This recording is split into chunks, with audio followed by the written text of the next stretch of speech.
Muy buenos días. Les saluda Silvia Ruiz, asesora de capacitación de la Escuela de Posgrado de la Universidad Continental. Sean bienvenidos a la conferencia Agresión y Prosocialidad en Adolescentes. Esta conferencia se desarrolla en el marco de las nuevas segundas especialidades del área de psicología. La adolescencia es una etapa de cambios significativos y desafíos cruciales. Durante este periodo, los jóvenes buscan definir su identidad y establecer su posición dentro de sus círculos sociales. La manera en que interactúan con sus compañeros, ya sea a través de comportamientos agresivos o prosociales, puede tener un impacto duradero en su desarrollo y bienestar. En esta conferencia exploraremos cómo se forman y mantienen las jerarquías sociales en los grupos de adolescentes y qué factores determinan la popularidad y la aceptación entre sus pares. Saludamos también a todas las personas conectadas en vivo a través de la cuenta de Facebook y Zoom de la Escuela de Posgrado de la Universidad Continental. La dinámica que seguiremos esta mañana será contar con la participación de Eduardo Franco Chalco como ponente. Posteriormente, abriremos un espacio para las preguntas, las cuales podrán realizar en el chat de Zoom. A continuación, daremos inicio a nuestra conferencia y damos bienvenida a nuestro ponente. Él es Eduardo Franco Chalco, quien es investigador nivel 5 acreditado por el RENACYT con una línea de investigación asociada al desarrollo de estatus y conducta social entre adolescentes. Es docente investigador de la Escuela de Posgrado de la Universidad Continental. También es miembro asociado de la Sociedad de Investigación Educativa del Perú. Es exdirector de investigación y creatividad intelectual de la Universidad María Auxiliadora. Ha sido asesor metodológico de proyectos de investigación para la maestría en Psicología Clínica de la Pontificia Universidad Católica de Chile y para el Instituto Milenio para la Ansiedad y Depresión. Adelante, profesor, lo invitamos a realizar su exposición. Muy buenos días con todos. Muchísimas gracias, Silvia, por la presentación y muchísimas gracias a la Universidad Continental por la invitación. Voy a comenzar a compartir mi presentación. Bien. Muy bien. Realmente es un gusto para mí poder estar aquí junto con ustedes para poder dar esta conferencia de un tema que a mí personalmente me gusta mucho y hace bastante tiempo que no podía dar una conferencia al respecto porque está un poco más enfocado en temas de solo metodología de la investigación, pero esta es mi línea de interés principal. El día de hoy quiero conversar con ustedes y espero podamos llegar a algunos objetivos interesantes con respecto a lo que son las conductas sociales entre adolescentes. Todos sabemos que la adolescencia es una etapa bastante peculiar en la vida de todo ser humano, en la cual pasamos por una serie de cambios y no solamente cambios y desafíos, sino también nuestro proceso psicológico es bien distinto. De hecho, se acaba de estrenar la película Intensamente 2, donde se agregan una serie de emociones. Y es algo similar a lo que vamos a ver el día de hoy, porque hay una serie de deseos e intenciones distintas a las que no habían en la niñez. Y tanto la agresión como la prosocialidad comienzan a tomar un rol muy importante dentro de las relaciones sociales. Y en los ambientes escolares, donde la mayoría de psicólogos educativos trabajan, nos vemos enfrentados a estas situaciones porque los estudiantes o los escolares pasan gran parte del día ahí y la mayoría de las interacciones sociales que van a tener están expuestas en este punto. Entonces, la agresión y la prosocialidad cumplen roles bastante interesantes. Pero para poder comenzar con esto, les voy a hacer una pequeña pregunta. ¿Recuerda alguno de ustedes aquellos buenos tiempos en los que todos éramos cavernícolas? Evidentemente, ninguno de nosotros lo va a poder recordar porque no estaríamos aquí, ya pasaron muchos años. Pero ¿qué pensarían si es que les digo de que nuestras interacciones sociales no han cambiado mucho desde esa época hasta el día de hoy. En general, cuando estamos reunidos en grandes grupos, tendemos a buscar estrategias para destacar dentro de este grupo. Y nos ocurre lo mismo que este amigo peludo que tenemos aquí en la diapositiva, y nos tendemos a preguntar cómo volverse el alfa en un grupo. Utilizamos mucho este término de el macho alfa o la hembra alfa que pueden estar dentro de un grupo y destacar. Pero es una pregunta que nos hacemos de una manera, vamos a decirle, subconsciente, porque nos gusta de algún modo destacar. En la época de las cavernas, uno podía decir que la mejor estrategia para poder establecer dominancia en un grupo era utilizar la agresión como un instrumento de estatus. Pero pensemos por un momento acerca de una situación en particular. Imagínense que los cazadores están regresando a la tribu después de haber conseguido un poco de comida, pero no suficiente para todo el mundo. ¿Por qué? Porque hay distintos problemas en el ambiente. Bueno, entonces solamente los más fortachones van a ser los que van a comer en esa oportunidad, atacando a cualquiera que amenace con quitarle su comida. ¿Por qué? Porque es el recurso escaso que tenemos. Pero en la situación de que haya una crisis más grande o un depredador más grande que amenaza a la tribu y el fortachón se vea amenazado por este depredador, el grupo no va a entregar su apoyo. ¿Por qué? Porque este fortachón termina siendo también una amenaza para las condiciones de supervivencia del grupo. Por tanto, la agresión en sí misma o el formarse como alguien fuerte, alguien rudo, no termina logrando, dentro de ese contexto, no termina logrando establecer el estatus de una persona. Pero por otro lado, si es que pensamos más bien en otro sujeto que podría ser muy colaborador, muy empático con los demás, muy confiable en general, de todos modos va a generar muchísima más simpatía entre los pares. Pero siempre van a haber momentos en los cuales la fuerza podría llegar a ser necesaria, porque también alguien colaborador que todo el tiempo está disponible no tiende a verse como que alguien que forme liderazgo. Entonces por ahí viene alguno de los problemas. Y es aquí donde se brinda la clave o donde se pudo identificar de que la clave para poder subir dentro de los grupos de estatus es una combinación de estrategias donde utilizamos tanto la fuerza como la prosocialidad para poder obtener estatus dentro de un grupo social. Y esto no lo hemos notado solamente pensando en los cavernícolas, sino también saben qué personas o qué grupo de personas es el más parecido a tribus cavernícolas en nuestros días. Pues definitivamente lo tienen que haber adivinado, los adolescentes. En los espacios grupales de adolescentes se viven casi todas estas mismas dinámicas que ya vamos cargando desde épocas muy antiguas al día de hoy. Y hay una batalla por estatus social bastante prevalente. En general, durante la adolescencia, las personas estamos en el pic de nuestro deseo por ser populares. ¿Por qué ocurre esto? Porque la popularidad o el estatus social en general es una especie de punto donde nosotros vamos a obtener mayor acceso a ciertos recursos. Primero, reconocimiento. La mayoría de personas nos van a ver y nos van a admirar de algún modo.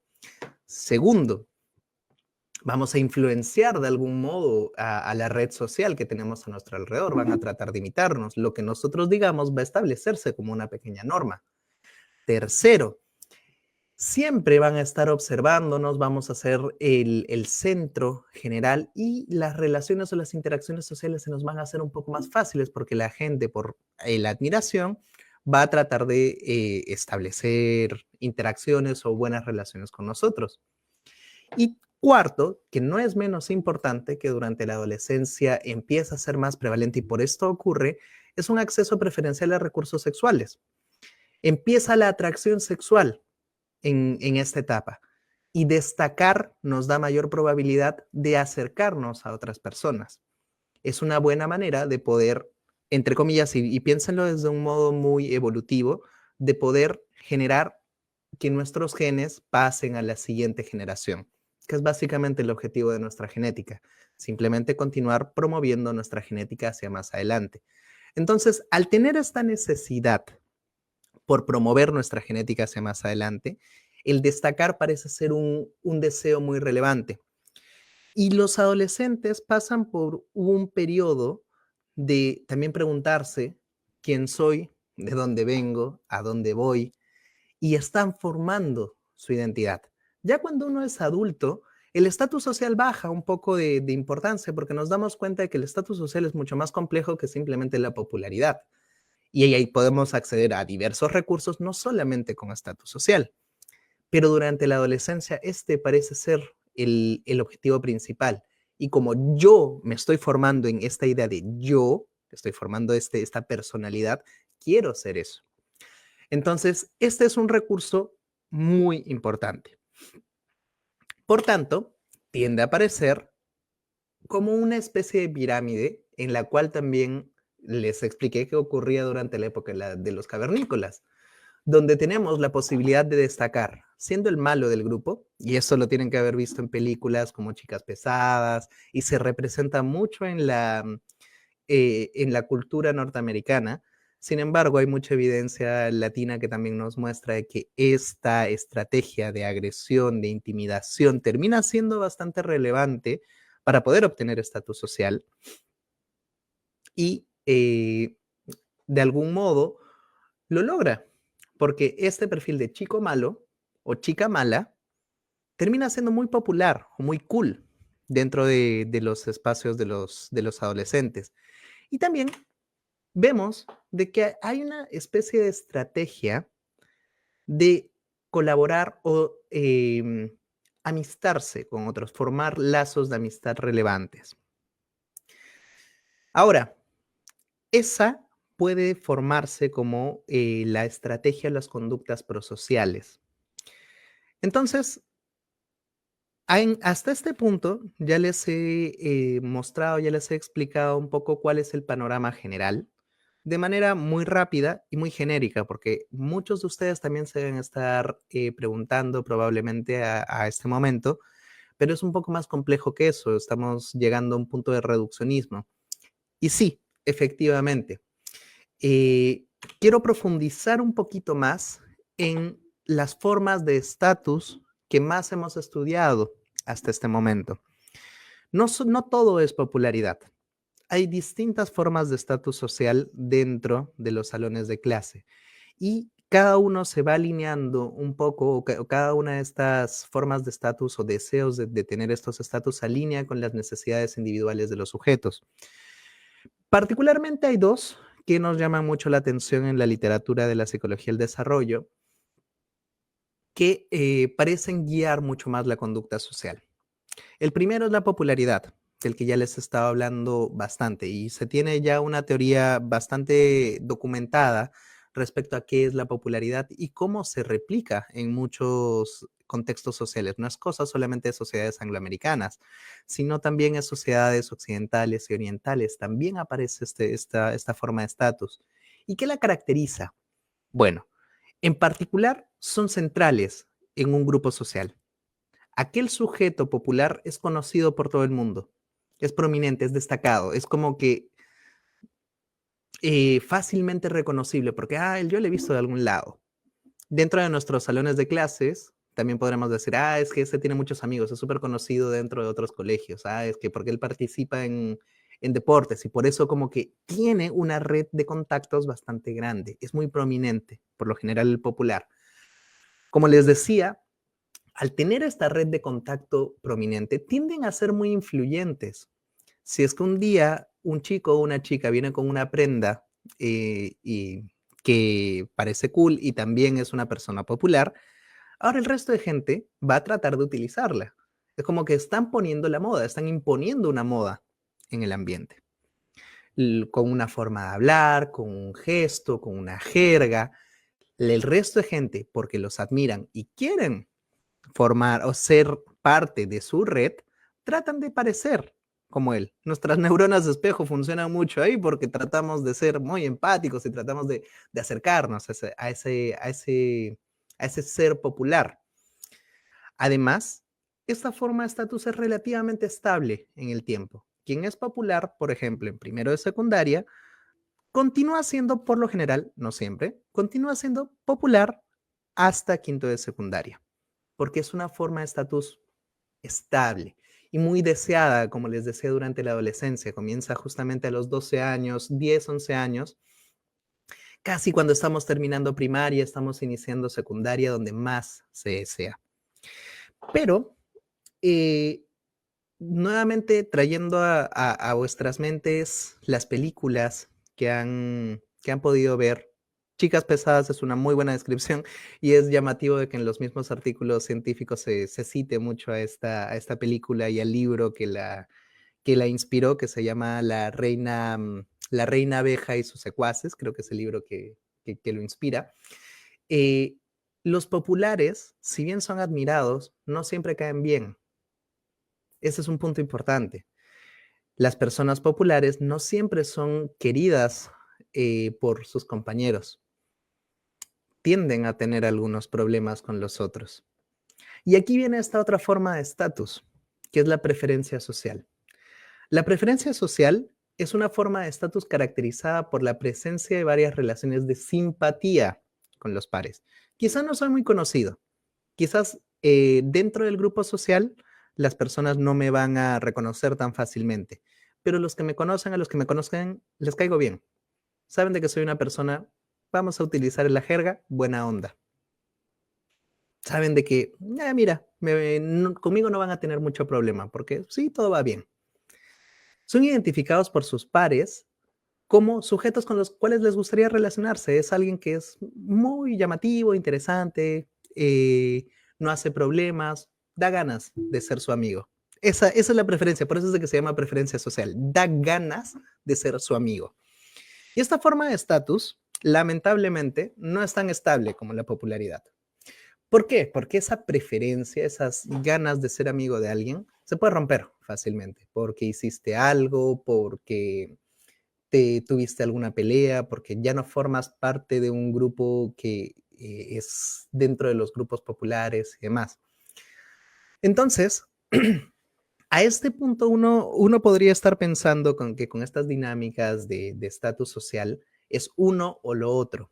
Sin embargo, hay algunos sujetos populares que alcanzan a ser populares y preferidos socialmente. Y esos son los que nos interesan mucho desde el punto de vista como para hacer intervenciones. ¿Por qué? Porque hay una relación bastante interesante de manera muy individual con variables de conducta social.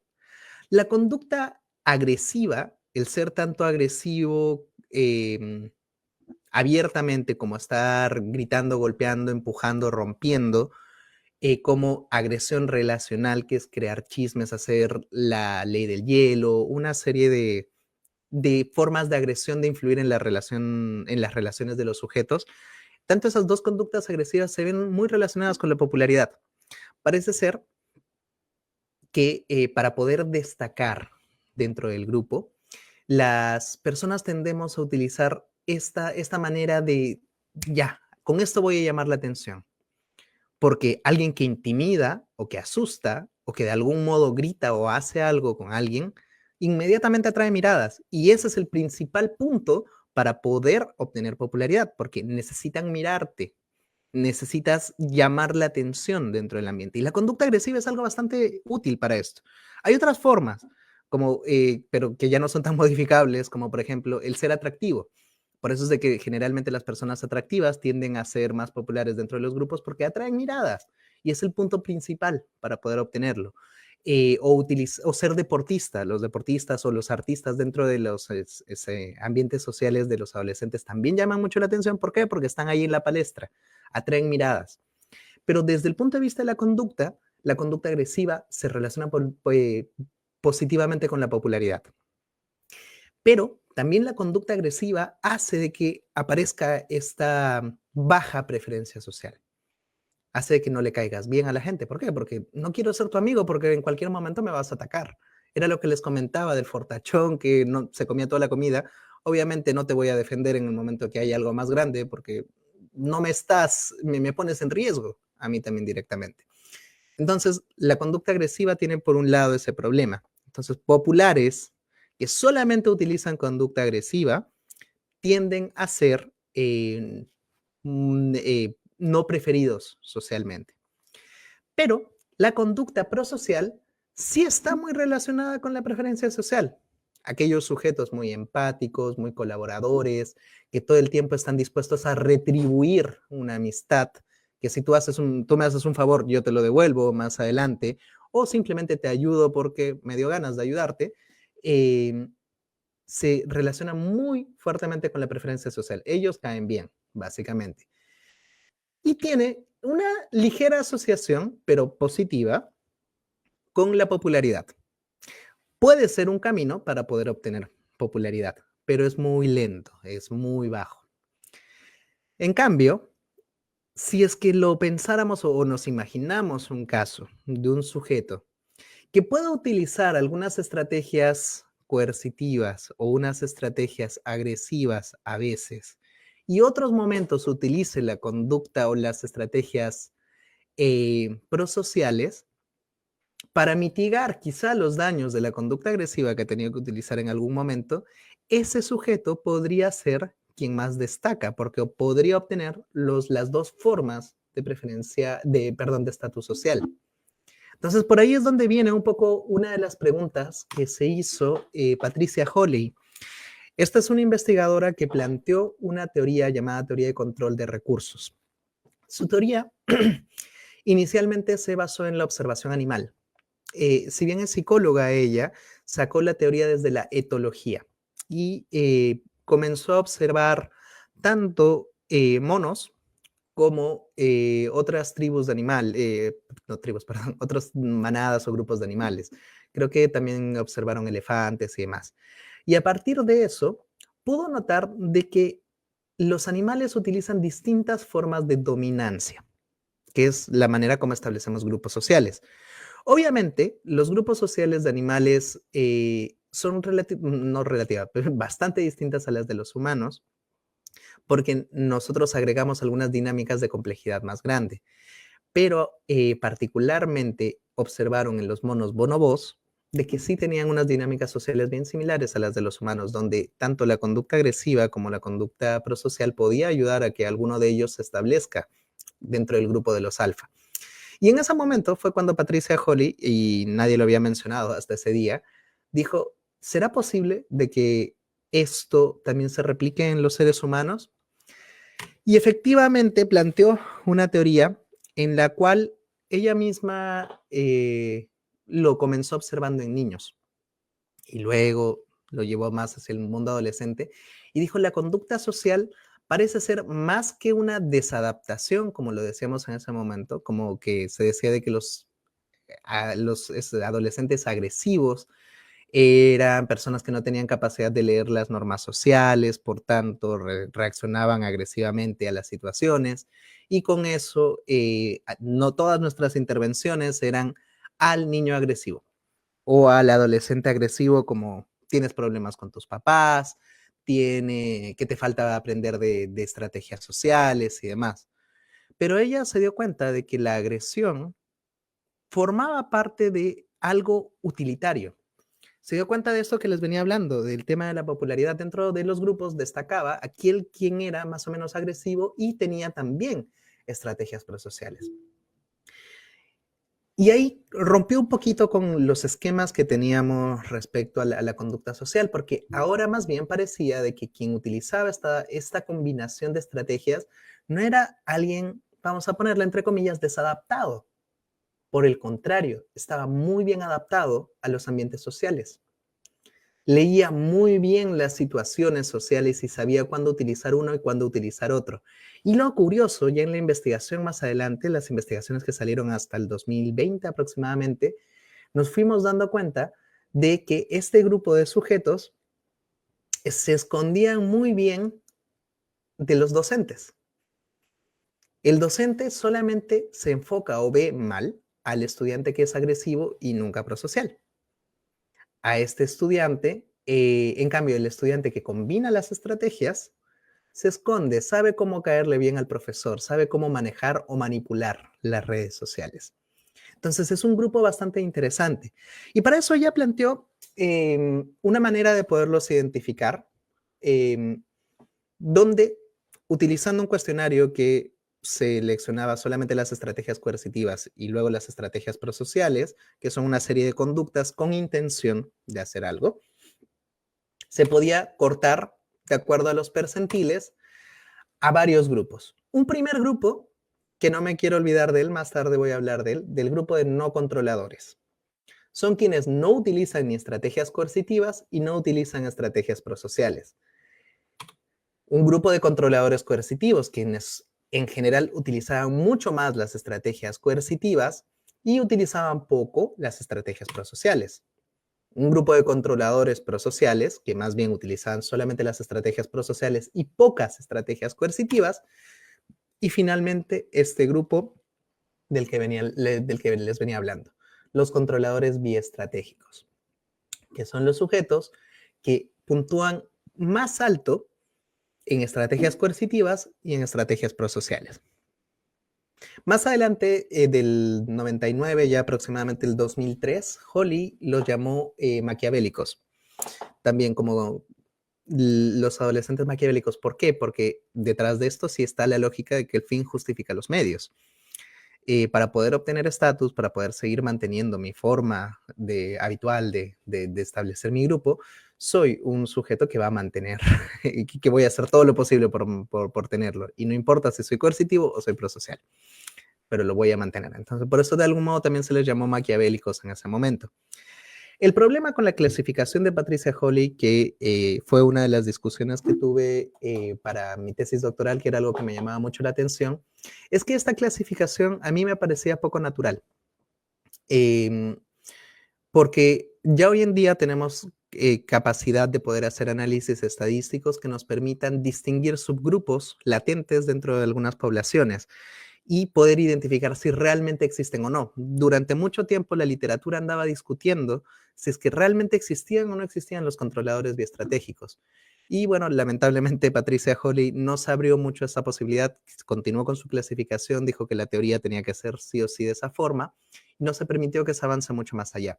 Entonces, directamente lo que yo quise hacer fue evaluar si es que realmente podríamos identificar este grupo de controladores biestratégicos, si es que realmente existían. Y para eso, como, bueno, mi doctorado lo hice en Chile, tuve la evidencia en una población chilena, se recolectaron datos de adolescentes, bueno, pubers, de entre 11 a 13 años, para poder identificar con esta técnica estadística que se llama análisis de perfiles latentes, la posibilidad de que existan o no existan estos controladores.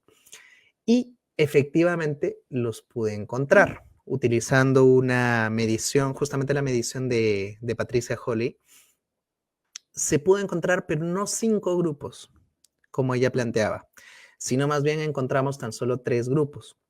Los 3 grupos que encontramos en Chile fueron justamente los controladores biestratégicos, que utilizaban tanto estrategias prosociales como estrategias coercitivas.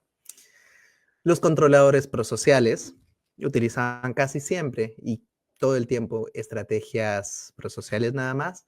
Y los controladores, los no controladores, perdón, los que no utilizan ninguna de las dos estrategias. De manera muy llamativa, el grupo más prevalente o el que más cantidad de sujetos incluía, o sea, donde podríamos decir donde estaríamos la mayoría de sujetos, estamos dentro del grupo de controladores prosociales, lo cual es bastante alentador a la larga, porque somos las conductas o los controladores prosociales, el tratar de mantener nuestras redes sociales con conducta prosocial es algo positivo para la población. Entonces, viendo directamente también la conducta social que reportaban sus compañeros respecto a estos sujetos, pudimos observar algunos detalles muy interesantes. En particular, la popularidad. Los controladores biestratégicos tenían casi o sea, esto está en desviaciones estándar, hay un 25% más, no 25% de desviaciones, 0.25 desviaciones estándar, más de popularidad entre los controladores biestratégicos y los que no son controladores y controladores prosociales. Entonces, esta teoría de Patricia Holly de que realmente los biestratégicos son los más populares, sí se cumplía. Realmente son los que navegan mejor el ambiente social. Algo que también llamó la atención es de que en preferencia social no hubo una diferencia significativa entre controladores prosociales y controladores biestratégicos. Entonces, los controladores biestratégicos lograban mantener ese nivel de popularidad y no ser rechazado por los demás. Podían ser aún populares dentro de los grupos y preferidos socialmente, no caían necesariamente mal. Mientras que los no controladores, esto es lo que les digo que me llama bastante la atención, los no controladores, primero, tenían un nivel de popularidad bajo, similar a los prosociales, no destacaban. La preferencia social era bajísima. Eso también nos está diciendo de que el no utilizar ninguna manera de relacionarse con los otros, ni siquiera prosocial, nos aleja de los demás. Es inclusive más dañino para nuestras redes sociales el no utilizar ninguna estrategia que el utilizar estrategias coercitivas.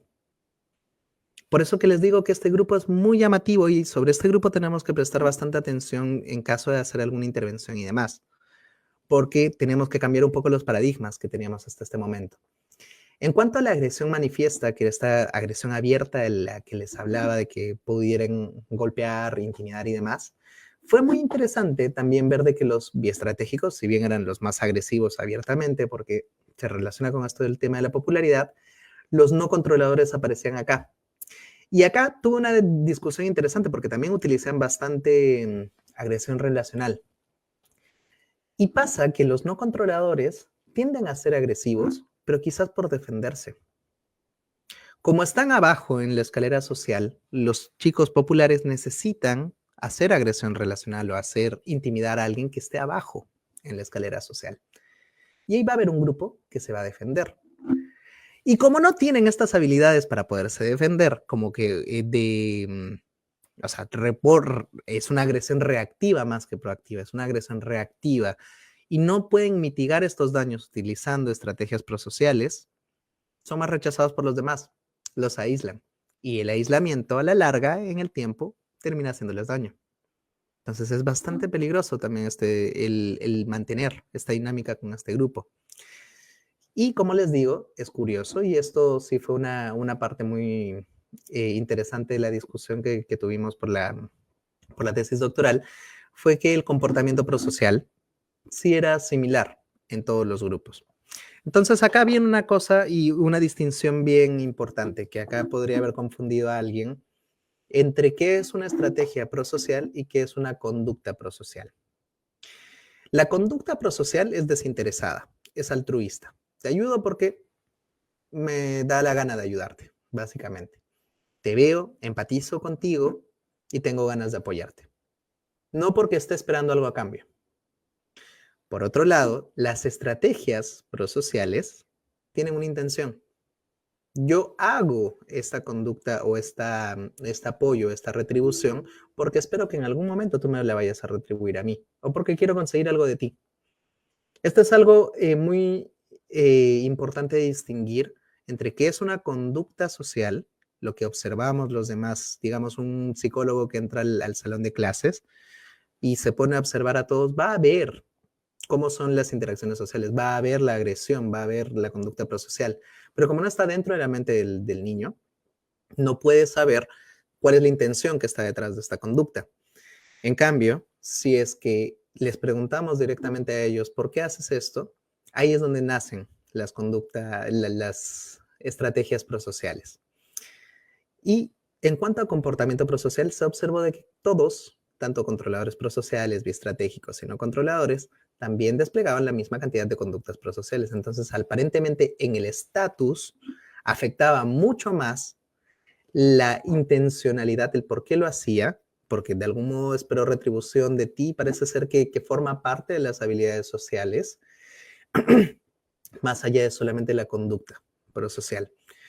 Y como digo, esto nos plantea una serie de preguntas y una serie de desafíos a trabajar en futuras investigaciones y en intervenciones.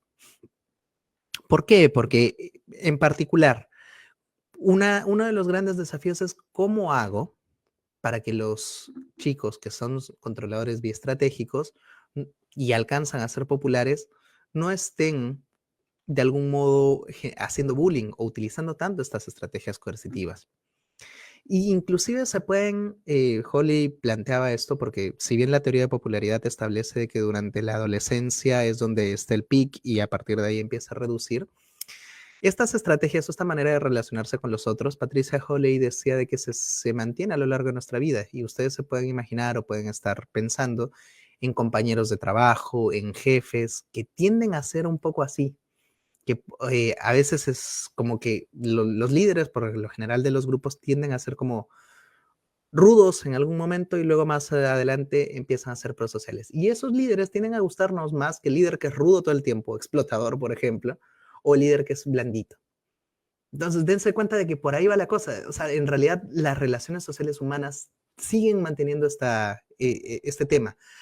Ahora, ¿cómo podemos hacer para que en los adolescentes no utilicen la agresión? Quizás la rudeza o esa necesidad de poder hacer a veces las cosas un poco fuertes, pero no necesariamente haciendo daño a otros. Es ahí donde viene el desafío del psicólogo educativo.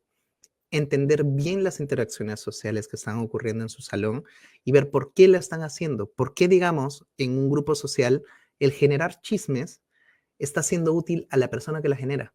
¿Qué está logrando? ¿Está siendo más popular? ¿Está siendo la persona que de algún modo lidera o maneja el grupo? Y esto pudiese ser intervenido. Ya hay algunas intervenciones que trabajan un poco desde esta lógica, por ejemplo, el plan Kiva, que es un plan desarrollado por Cristina Salmivali, es una investigadora finlandesa. Bueno, en Finlandia todo es hermoso, todo es bello, todo, no hay bullying, no hay nada. Ya han desarrollado muchas cosas, pero han logrado mostrar evidencia también en poblaciones latinas.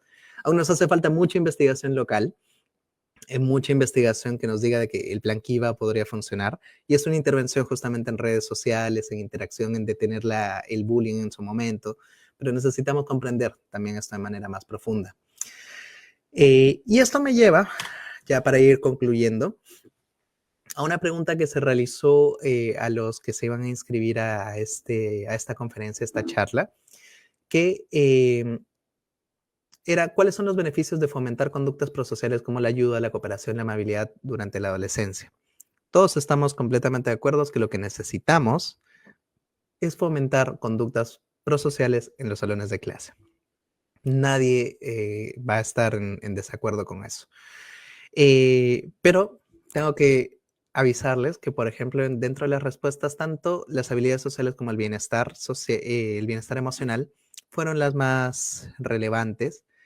Pero las conductas prosociales, más que habilidades sociales, porque dense cuenta después de todo lo que he venido conversando, aparentemente las habilidades sociales no son solamente comportarse amablemente con otros. Aparentemente las habilidades sociales también son saber leer la situación en la cual te estás enfrentando y qué tipo de estrategia tienes que utilizar en ese momento. Entonces, solamente fomentar conductas prosociales podría ser insuficiente para poder fomentar un buen ambiente de habilidades sociales o de bienestar emocional para la persona. Las conductas prosociales más bien nos podrían ayudar a esto último que se respondió bastante poco, a crear un ambiente escolar positivo. Y yo les diría, más que fomentar el uso de conductas prosociales o de ser amable y demás, hagan de que la prosocialidad sea chévere. Voy a utilizar ese término fuera de lo académico y demás. Hagan de que la prosocialidad sea cool. ¿Por qué? Porque así el popular va a tratar de caber dentro de esa lógica. Va a ser como que, oye, pero entonces ayudar o ser amable con los demás es lo que está funcionando ahorita. Entonces, si es que utilizo agresión, esto va a afectar a mi popularidad. Entonces, mejor cambio mi estrategia, si es que sabe leer el ambiente social, mejor cambio mi estrategia y comienzo a ayudar. Si es que logramos hacer ese cambio de norma social, es donde vamos a mejorar. Y bueno, para concluir, estas son las conclusiones que me gustaría dejar para el día de hoy. Las conductas sociales son, como la agresión y la prosocialidad, son instrumentales para la obtención de estatus en adolescentes. La conducta agresiva no necesariamente es el reflejo de malas habilidades sociales, sino por el contrario podría ser evidencia de una comprensión más elevada de los entornos sociales en los que se desenvuelven. Tenemos que tener cuidado y saber a cuál de las dos cosas estará funcionando esa conducta agresiva. ¿Es proactiva o reactiva? Ahí tenemos que hacer esa distinción. Y necesitamos identificar qué otros símbolos de estatus podrían servirnos para promover ambientes sociales y así evitar fenómenos como el bullying en los salones de clase. Y con eso les agradezco muchísimo su atención y quedo atento ya a las futuras preguntas que van a ir desarrollando. Muchísimas gracias. Muchas gracias, profesor, por esta exposición tan interesante e importante. Los invitamos a realizar sus preguntas por el chat del Zoom. Antes de continuar con la ronda de preguntas, quisiera comentarles acerca de las nuevas segundas especialidades del área de psicología que ofrece la Escuela de Posgrado de la Universidad Continental. Siguiente, por favor.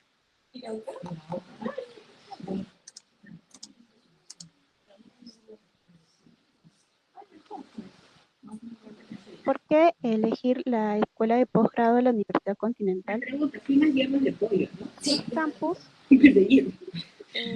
están diseñados para contribuir al trabajo académico e impulsar iniciativas emprendedoras. Contamos con sedes en Arequipa, Cusco, Huancayo, Los Olivos y Miraflores. Somos más de 117,000 estudiantes de maestrías, diplomados, programas de especialización, diplomas y cursos. Más de 280 ediciones de maestrías desarrolladas a nivel nacional por los sectores públicos y privados.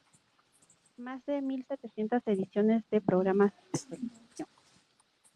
Estamos comprometidos con la calidad de la educación universitaria. Contamos con doctorados, maestrías, segundas especialidades, diplomados, programas de especialización y diplomas, cursos en diferentes áreas de conocimiento como derecho, educación, gestión empresarial, gestión humana, gestión pública, ingeniería, innovación digital, psicología, salud y programas en tecnologías de la información. Siguiente, por favor. En el área de psicología tenemos nuevas segundas especialidades, las cuales, bueno, son la segunda especialidad en neuropsicología, la segunda especialidad en sexología clínica, también la segunda especialidad en psicología clínica y de la salud, la segunda especialidad en psicología educativa, la segunda especialidad en psicología clínica y de la salud con mención en terapia cognitivo-conductual. Y también la segunda especialidad en psicología jurídica y forense.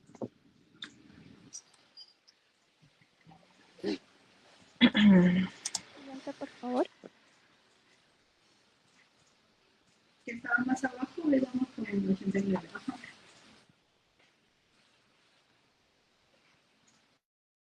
La siguiente diapositiva, por favor.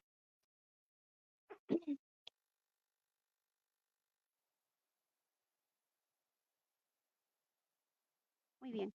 Contamos con acreditaciones que te aseguran una enseñanza de calidad. Somos la primera universidad en Latinoamérica en acreditar su diseño de sistema de garantía interna de calidad. También somos la primera universidad peruana en obtener 5 estrellas en la categoría de aprendizaje en línea. La tercera universidad privada del país en el indicador de investigación. También somos una universidad licenciada por SUNED. Siguiente, por favor. Contamos con capacitaciones empresariales a la medida en gestión de negocios, gestión pública, gestión de la seguridad y riesgos, recursos humanos, proyectos e inversiones, habilidades directivas, gestión ambiental y derecho.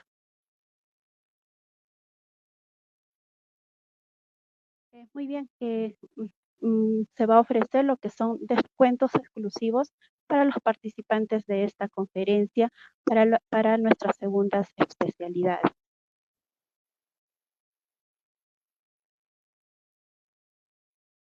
Para mayor información sobre las nuevas segundas especialidades del área de psicología, los invitamos a ingresar al enlace que estamos compartiendo en el chat del Zoom.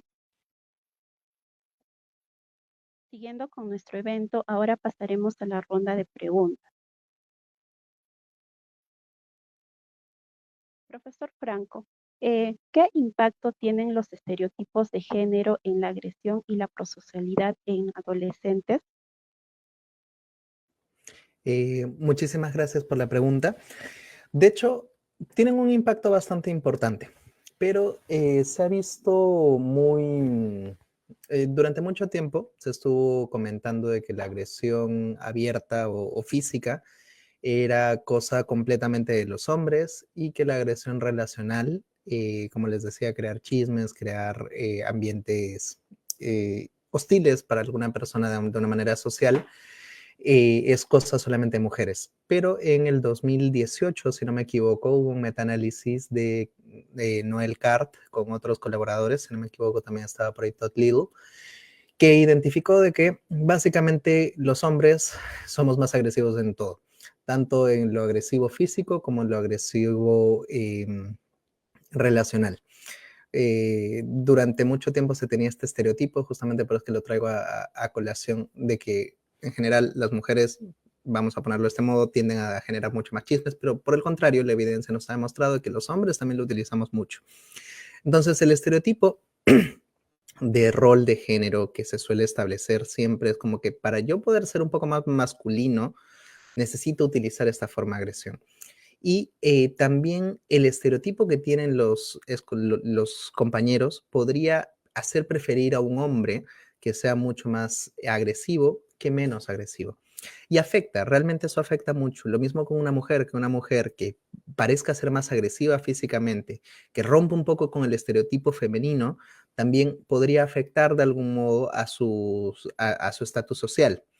Pero tenemos que tener en cuenta algo muy importante, es una dimensión de la que no hablé en esta presentación, pero también afecta muchísimo a las dinámicas de interacción social y es uno de los aspectos que se usa para intervenir, y son las normas sociales. Era por eso de que les decía de que hay que tratar de hacer la prosocialidad chévere, porque lo que termina siendo la norma en el grupo termina siendo el símbolo de estatus.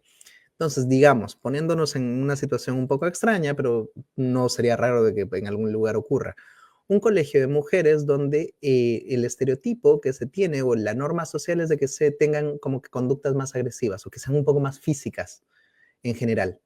En ese ambiente en particular, la conducta agresiva física, por más de que rompa con el estereotipo de rol de género, sería un símbolo de estatus y eso haría de que la persona suba de estatus. Lo mismo en un grupo solamente de hombres, donde más bien se promueva más la empatía, menos agresión o más el cuidado, que son a veces características un poco más relacionadas con un estereotipo de rol más femenino. Si es que esa es la norma social, más bien eso podría terminar siendo lo que utilizan para poder obtener estatus. Y hay que tener en cuenta también algo relevante, o sea, esta dimensión de la que estoy hablando de normas sociales tiene un impacto, pero es un impacto moderado, no es un impacto demasiado potente sobre las dinámicas de interacción social. Entonces, también siempre tenemos que ponerlo como en una escalera respecto a qué es lo que genera más impacto y menos impacto. Entonces, las normas sociales nos pueden ayudar mucho a cambiar la estrategia de qué es lo que significa estatus y no estatus en ciertas zonas. Pero a veces también hay otras características de la estructura del colegio, por ejemplo, colegios un poquito más jerárquicos, donde las normas se ponen y se establecen sí o sí sin ninguna interacción, son donde más se va a ver esta estructura donde se busca el estatus. En cambio, colegios que puedan ser un poco más horizontales, van a ayudar mucho más a promover ambientes prosociales. Entonces, creo que respondí varias cosas a la vez, pero también espero haber podido responder la pregunta de nuestra participante. No sé si hay otra pregunta por ahí. Sí, profesor. Bueno, otra pregunta es, ¿qué papel juega la simpatía en el comportamiento prosocial y el comportamiento agresivo? La simpatía, bueno, es que hay varias maneras de definir a la simpatía. Si vamos a hablar la simpatía desde la literatura sociológica, nada más, la simpatía es caerse bien. Y hay varios mecanismos por los cuales esto puede funcionar. No sé si por ahí les ha pasado en algún momento de que hay personas que nos caen bien simplemente porque tienen algo que nos cae bien. Y esa simpatía ya viene desde fenómenos más interesantes, más neurológicos, y por eso esa es otra postura interesante, que es como que podemos leer o hay algo de sincronía física con esta persona, o hay un no sé qué, que nuestro cerebro lee de que esta persona va a ser más, me cae un poco mejor. Y la simpatía tiene un impacto bastante fuerte sobre la empatía. Yo voy a estar más predispuesto a ser empático contigo si es que inicialmente se estableció una relación de simpatía. ¿Por qué? Porque ya es como que se abre esa primera puerta, abro empatía, y la empatía sí se sabe por muchísimo tiempo de que es la que promueve conducta prosocial.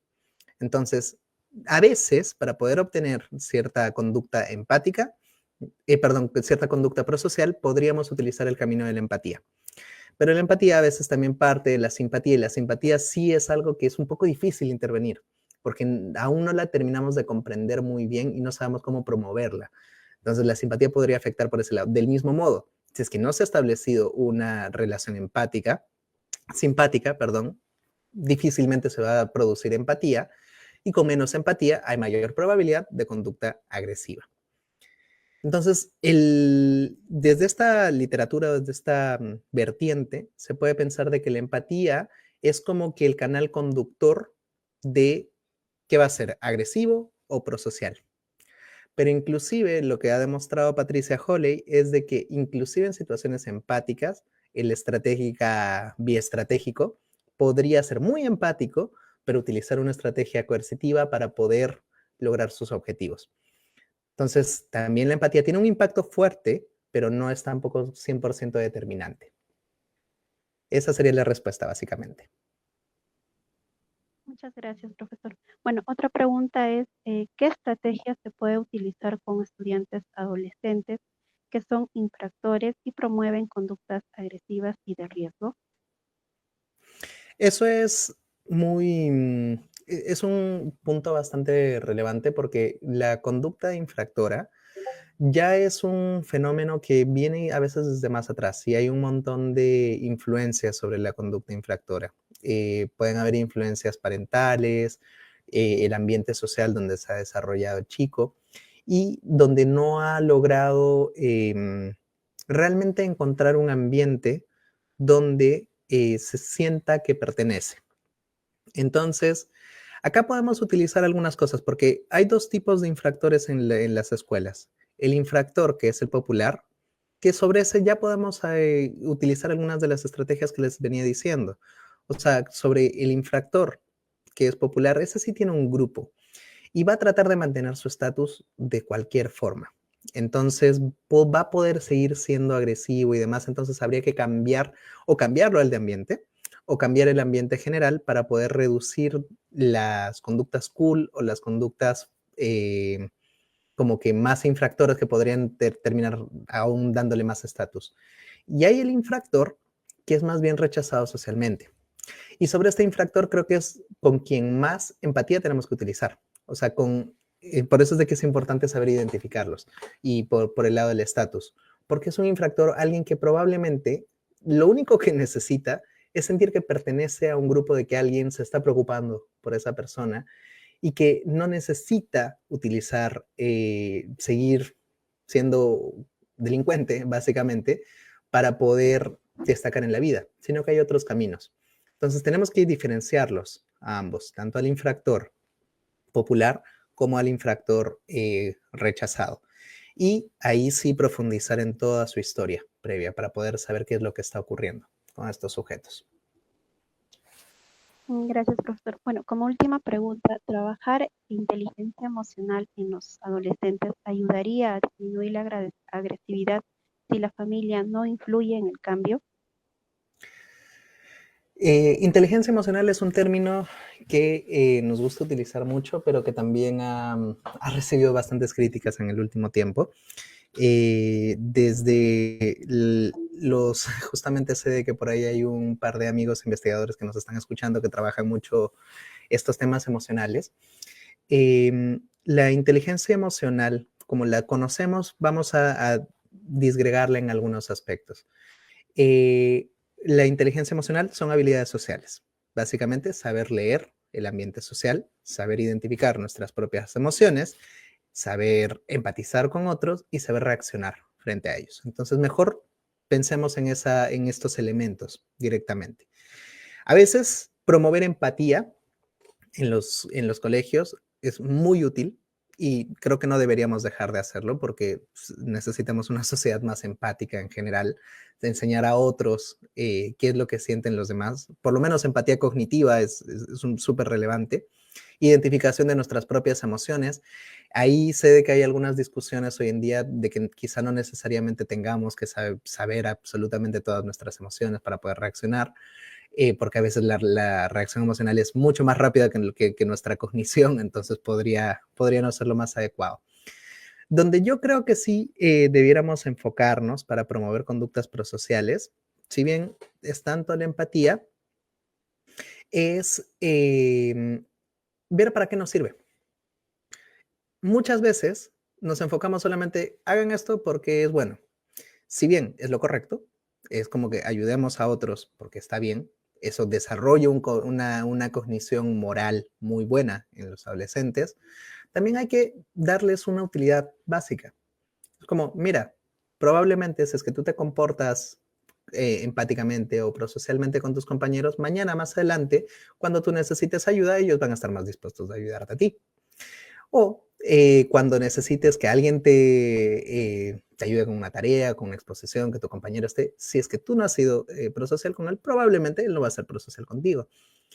Entonces, a veces, por más utilitario que suene, podría ayudar a las personas que no están entendiendo a veces esta función social de las conductas a comprenderlas y a la larga ya quedar establecido esta manera de comportarse con los demás. Promovemos ambientes prosociales, promovemos de que no haya agresión entre los adolescentes y indirectamente hacemos empatía. ¿Por qué? Porque también le podemos ayudar a la persona a entender de que cómo crees que se sentiría si es que tú la atacas, cómo crees que más adelante se podría comportar contigo si es que tú te acercas a pedirle un favor o después de haberlo atacado. Entonces, por ahí funciona también un poquito. Entonces, como digo, no necesariamente quizás hacer un taller de inteligencia emocional, pero sí enfocarse en estos aspectos muy en particular. Empatía y funcionalidad de las habilidades, de las conductas sociales. Gracias, profesor. Bueno, muchas gracias por sus interesantes consultas. Estos y más temas serán abordados en nuestras nuevas segundas especialidades del área de psicología. Estimado profesor, lo invito a dar sus últimas palabras para poder finalizar el evento. Muchísimas gracias a todos nuevamente por haber estado tan atentos y por haber participado de esta charla. Como les digo, es un tema que me gusta mucho y me apasiona un montón. Por las preguntas veo de que ha sido también igual de relevante para todos. Y sí, por más de que la investigación que se está planteando se hable mucho de la naturalidad, de que esto funciona de una manera genética y demás, es algo que estamos diciendo muy fuertemente. Espero que no caigan en la falacia ecológica de decir de que porque es natural es algo que hay que mantenerlo. No, no todo lo natural es bueno. No vayamos a caer en eso. Podemos cambiar algunas cosas que son naturales y debemos cambiar las conductas agresivas y como que los ambientes agresivos porque hay personas que están resultando afectadas. Y no solamente afectadas en el ambiente actual, sino estas personas tienen mayores probabilidades de desarrollar problemas psicológicos más adelante. Entonces, en general eso, muchas gracias por su atención y cualquier duda o consulta posterior, ya nos estaríamos viendo en la segunda especialidad. Muchísimas gracias. Gracias, profesor.